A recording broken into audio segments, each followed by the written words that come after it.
General Michael Flynn's case was dismissed. The former national security advisor's case finally dismissed by a D.C. Circuit Court judge, Emmett Sullivan, who tried hard not to drop it following President Trump's pardon. The president tweeted this yesterday: "Thank you and congratulations to General Flynn. He and his incredible family have suffered greatly." This is a story we've covered closely, of course, on this program, as well as on Sunday Morning Futures, including with the president himself. I'll tell you, General Flynn and others are heroes because what's happened to them, they weren't after General Flynn. They wanted him to lie about me, make up a story. If I was in General Flynn's shoes right now, I'd be furious. The Republican Party has to prioritize this, that these guys are prosecuted and held accountable. Remember, all of these witch hunters on the Mueller team knew the day they walked in the door that there was no evidence of collusion. So what they were doing is they set an obstruction of justice trap. They spied on the Trump campaign. They tried to stop President Trump from winning the election. He won. Then priority number one becomes, how do we cover up what we did? And they had to focus on getting rid of Michael Flynn. Obama, Biden, Comey, Yates, Rice, all in that meeting. They plot and strategize how they're going to take down Michael Flynn because they had to. Because Michael Flynn, as former defense intelligence and now as the incoming national security advisor to President Trump, was going to figure out what they did. Joining me right now in a Fox Business exclusive is former national security advisor, retired Lieutenant General Michael Flynn. General, it is wonderful to have you this morning. Congratulations to you. How are you doing today? I'm doing great, Maria, and thank you for having me on. And I really appreciate your staunch support and you going after this, just like some of those members of Congress and the president just highlighted. You've been great at really digging deep into what's been happening in our country. So thank you for doing that. Well, we have been seeking the truth. General, you are a decorated general. The awards that you have received from the Defense Superior Service Medal, Legion of Merit, Bronze Star Medal, Meritorious Service Medal, Joint Service Commendation Medal, Army Commendation Medal, the NATO Service Medal, the Ranger Tab, Master Parachutes Badge, Joint Staff Identification Badge. You have served our country with honor, and yet you were targeted. We have handwritten notes from Peter Strzok suggesting that Joe Biden came up with the idea to take you out over a Logan Act. Notes from the 2017 Oval Office meeting indicate that then Vice President Biden mentioned the Logan Act, an 18th century law criminalizing efforts by private citizens to conduct foreign policy. General, before we talk about what is ahead and where we are in this really constitutional crisis this morning, I want to get your assessment of what took place these years that you were targeted, how they tried to target your family as well. In a few sentences, tell us what happened, General. Well, first of all, we all know that this was an effort to get Flynn to get Trump, and that's been made very clear by one particular senior FBI agent who has now put into an affidavit, which is a good word to use right now. And that statement that he made was outrageous. The other thing that, the 2016 campaign, 2016 transition, and then into the White House, this entire effort, and when people say, hey, Mike, I'm sorry for what happened to you, what I tell people is don't feel sorry for me. Feel sorry for this president, feel sorry for the presidency of this country, and be outraged at what they tried to do to this country. And that's really what this was about. This was about going after a president who won an election, and they, by all rights, they figured, oh, no way is he going to win. So imagine if these people that went after the president, or after President Trump and his presidency and our country, imagine if they had allowed him to just say, hey, let's see what this guy can do. We'd probably be double or triple in every category of economy, our military, everything. And look at what President Trump has been able to do despite the kind of assaults that he's been under. So and we're still facing that right now in this current election. We have an element in our country, some of which is in the institutions of our government, Department of Justice, certainly the FBI, and other elements like the intelligence community that just basically are. And I think most Americans would agree, or many Americans would agree, that there's an anti-American bent inside of some of these institutions. And they just do not want to see our country thrive in the way that I think Donald Trump has been able to to do that despite the assault on him and his ability to lead this country. So President Obama mentioned your name to President Trump. You were one of the few names that President Obama raised. He did not want you as the incoming national security advisor. I want to ask you what you think about that. And look, they were spying on Donald Trump. They were spying on candidate Trump's campaign. We know that there were unlawful wiretaps on Carter Page, among others. Mm-hmm. You coming in as national security advisor, first thing, you coming into the job, you would have known what the investigations were. You would have known everything. They needed to get you out of the way. I get that. But why was President Obama so afraid of you? You wanted to audit the Pentagon, didn't you? Tell me what you wanted to do when you were in the Obama administration to alienate some of those colleagues of yours. Yeah, so imagine the transition of the entire country, the United States of America, and here you have this sort of transition conversation between two incoming and an outgoing president, and they mentioned two people, dear leader Kim Jong-un and General Michael Flynn, as though I'm public enemy number one. So, yeah, one of these days I would like somebody to pin him down and ask him. And he should have been afraid of me, and he still should be afraid of me. And what I would say is that what you mentioned about auditing and digging into, reforming the Pentagon, the intelligence community, the budgets, Devin Nunes has been on top of this for a long time, and I think he's right. I think you played Jim Jordan earlier. He's right. I would just say that going forward, because we're going to have to continue to do some real deep, thorough re-looking at how we operate as a nation within some of these institutions. The institutions don't run this country. They do not run this country. The people run this country, and they do it through their elected officials. And what has happened is we have a bureaucracy in Washington, D.C. that has gotten so bloated, so out of control. And people know me. I mean, anybody that's worked around me, they know me in all organizations I've come up in through the military. It's always been about looking at how, we can basically focus on the real true mission, which is really a constitutional mission at the end of the day, is supporting and defending the Constitution against all enemies, foreign and domestic. It's that simple. Obama talking about me is outrageous. I will not give him any more time on your show. So thank you for asking that question. Okay. Well, what I'm trying to get at, General, is the fact that John Brennan was running his own book overseeing the CIA. And what we learned later was that there were people running into Trump campaign people. I'm talking about people like Alexander Downer and Stefan Halper, Joseph Misfoot, who were running into Trump campaign people, and I assume they were being paid. You, in the Obama administration, wanted to know where the money was going, who was being paid what. You wanted to do an audit of the Pentagon. That did not make you any friends within the administration.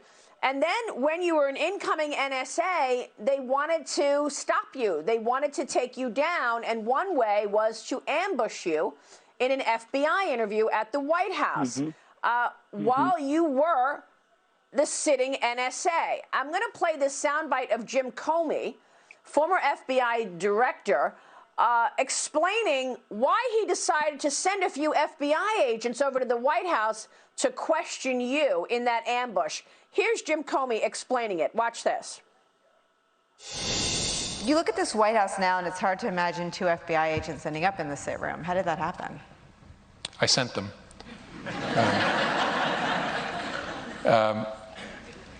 Something I probably wouldn't have done or maybe gotten away with in a more organized investigation, a more organized administration, in the George W. Bush administration, for example, or the Obama administration. And in both of those administrations, there was process. And so if the FBI wanted to send agents into the White House itself to interview a senior official, you would work through the White House counsel, and there'd be discussions and approvals and who would be there. And I thought, it's early enough, let's just send a couple guys over. Let's just send a couple of guys over to interview the National Security Advisor. Is that right, General? Yeah, Maria, so first of all, the statement that I would make about that, and when I first saw it, I was just outraged. But, the arrogance that exudes out of Jim Comey in that interview, and frankly, the laughter from the audience. You know, as any American who cares about our country, who cares about our institutions, who cares about our ability to, what I call, to breathe the fresh air of liberty, should be disgusted, and we should continue to be disgusted. One of the things that, as you have spoken about many, many times, and it really comes down to accountability. I mean, the people of this country can only wait so long for accountability, and we have the only people that have been, quote unquote, held accountable are people that seem to be around Donald Trump, and for the wrong reasons, right? So what this country is going to demand, and demands right now, and you know, we haven't seen it out of the justice system. We certainly haven't seen it out of the judiciary, is accountability for one's actions. So people like, you know, Stroke, whatever, Pienka, and many, many others who, Comey is another one, McCabe is another one. All these people, Brennan, you mentioned, all these people, they can't just sit out there and lie to the American people for years on end, which we now know that they did, and have this sort of arrogant, smug look on their faces and get away with it. The American people don't stand, they're not going to stand for it. And frankly, the media in this country has done a total disservice to itself by enabling these people and their ability to just flatly lie to the American public about what they believe happened. What they believe happened is not what really happened. And now we know. And frankly, through my case and through the great work of Sidney Powell and others who were behind us in helping us get to this level of truth, and there's still more truth to be exposed, that's enlightening for all of us, and thank God we were able to get here. But through my case, we have exposed an underbelly of Washington, D.C. that is grotesque. It's a sad state of affairs, and now we are still waiting on accountability. Where is John Durham's probe of the 2016 election? Where is Bill Barr? Republicans on the Senate Judiciary Committee, led by Lindsey Graham, called on, have they called on any Biden nominee for not to interfere with John Durham's investigation? Are you expecting that we will see a report, and are you expecting that we will see accountability? Because, by the way, General, we haven't even mentioned this before. They did pressure you to say you lied about the conversation you had in that ambush interview because they were threatening your son, too, right? Right. That's exactly right. You know, in terms of Barr and Durham, look, you know, I would say that we obviously know that things are happening. What they're doing, and my speculation, or certainly my knowledge of how this whole system has operated from really day one, I'm a little bit disappointed. I would say that, you know, I give a lot of space to Bill Barr, because I think Bill Barr has he's certainly had to deal with a swampy Department of Justice, and that's very clear. There's elements inside of the Department of Justice that, my goodness, Durham, you know, I don't know. I know that the American people are sick and tired of waiting. People are sick and tired of waiting. We know because it's been laid out in spades by certainly members of Congress, Devin Nunes being one of them, and others, and in terms of crimes committed. So people just want to make sure that our government is also taking care of itself in terms of accountability, and that's not the case. Yep. And the Durham, you know, situation is just a big part of that right now, and people are tired of it. Well, Senator Ron Johnson has been investigating the wrongdoing, and he noted 125 leaks in the first 126 days of President Trump's when he was first inaugurated. The transition from Obama to Trump could not have been worse. They really set him up. But I want to fast forward to today and where we are, and this taking battleground states to court. I know you got time, but let me just make one quick comment. Go ahead. Yes, General. I'm a big fan of Ron Johnson. You know what? The members of Congress, the Senate, even the House, I mean, in terms of what they've done or what they haven't done, I mean, I don't get it from the House and the Senate, particularly some of these people in the Senate and the Senate Judiciary. I mean, if you're going to do something, do it. Quit talking about it. So that's my comment on that. I'm sorry, because I'm on a soapbox on that. To me, and people are. I understand. Yeah. So I'm sorry. Go ahead and ask your next question. Sorry. Well, we want to fast forward, General, and get your take on where we are today, because we know that China unleashed this virus on the world. And as John Ratcliffe told us Sunday, in addition to killing hundreds of thousands of people, more than 200,000 people in America alone, this virus, the China virus, also forced states to change the way America votes. So now we are zeroing in on that and scrutinizing whether or not that was constitutional. Was that legal? Texas Attorney General Ken Paxton is now suing Georgia, Michigan, Pennsylvania, and Wisconsin over certifying their election results. Paxton said in a statement, by ignoring both state and federal law, these states have not only tainted the integrity of their own citizens' vote, but of Texas and every other state that held lawful elections. General, what do you think is going to happen here? The Supreme Court has this suit on the docket. We know that the state legislatures went against the Constitution in terms of looking and taking votes that came in before Election Day, after 8 o'clock on Election Day, and we're waiting on the Supreme Court to rule. What's your take on where we are right now, General, after this election?